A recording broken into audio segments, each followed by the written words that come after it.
फूफा बनने वाली हूँ मैं। भाई और भाभी के यहाँ खुशखबरी आने वाली है। मुबारक हो। ये तो नहीं ढूंढ रही। अल्लाह सब्र दे तुम्हें, अफसोस हुआ।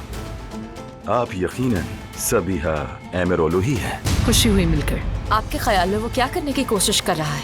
चैलेंज कर रहा है वो मुझे। आपने दिलान को उस बारान खराबे के हवाले कर दिया अम्मी, जबकि वो इस खानदान का हिस्सा भी नहीं थी। जा रहा हूँ मैं अपनी बहन के पास सब सच बताने के लिए। क्या हो रहा है यहाँ? क्या अब भी आप चुप रहेंगे?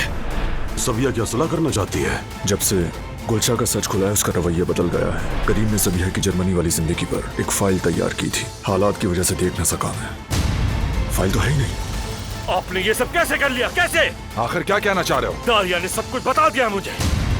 कुछ भी हो जाए वो फाइल फौरन ढूंढनी है।